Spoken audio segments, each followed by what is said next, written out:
Thank you for joining me today. My name is Ken Raggio, and today's Bible studies we are in the book of Joshua. The lessons today are in chapters 9 through 17.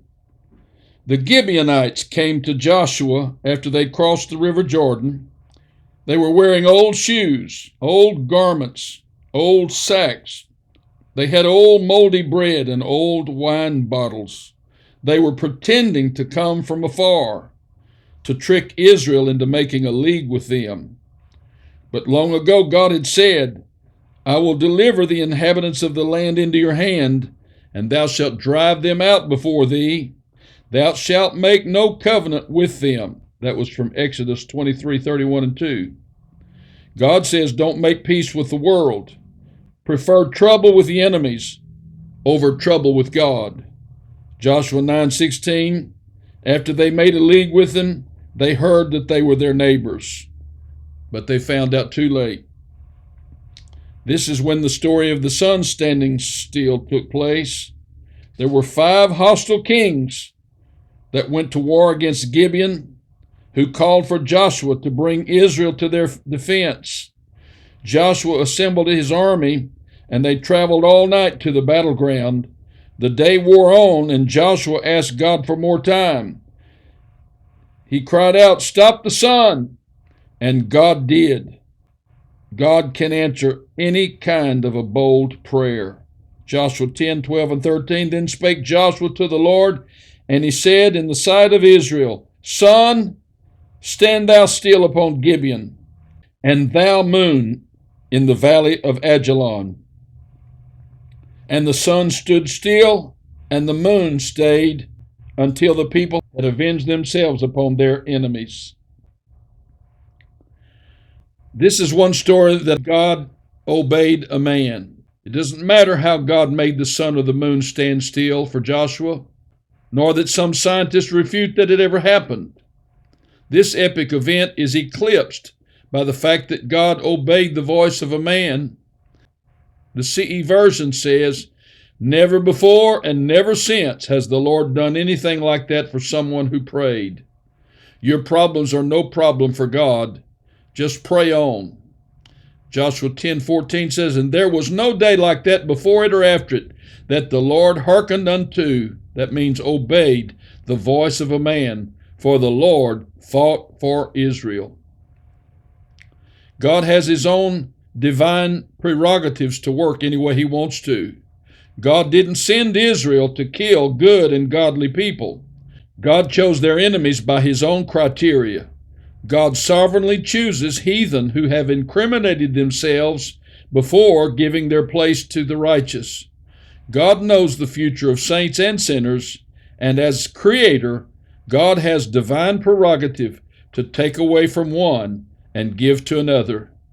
Joshua 11:20, It was of the Lord to harden their hearts, that they should come against Israel in battle, that he might destroy them utterly, and that they might have no favor, but that he might destroy them as the Lord commanded Moses. There is divine premise for possessing the promised land. The premise upon which the nation of Israel is founded is God's jealousy over the world he created and his sore displeasure with the sins of heathen nations. God is not arbitrarily prejudiced against any nation, but he certainly hates their worship of false gods. He hates their idolatries and their moral depravities and more. God does not owe anyone apologies for saying to Joshua and Israel, in effect, take this land. The fact is, it's all God's land, and he can do with it as he pleases.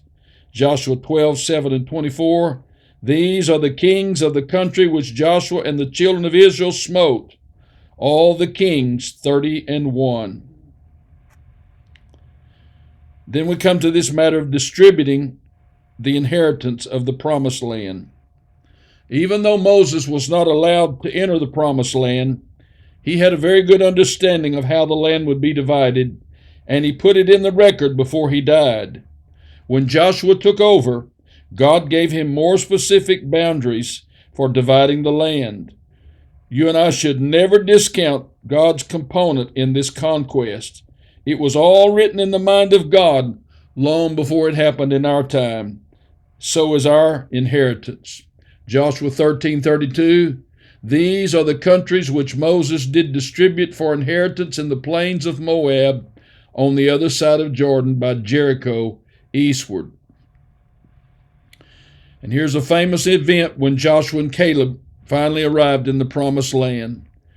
Joshua and Caleb had been the only two men among 600,000 who really believed that they could take the promised land.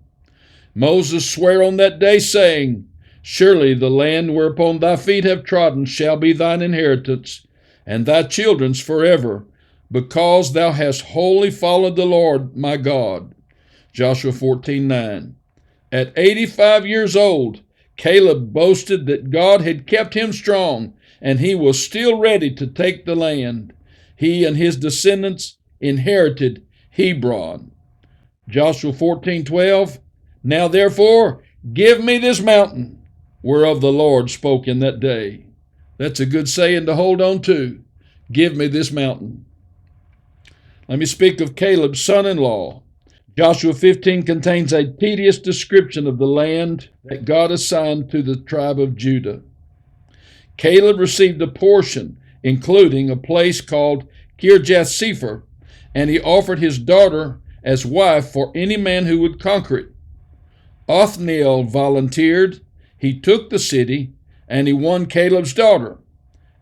Achsah was her name, Achsah.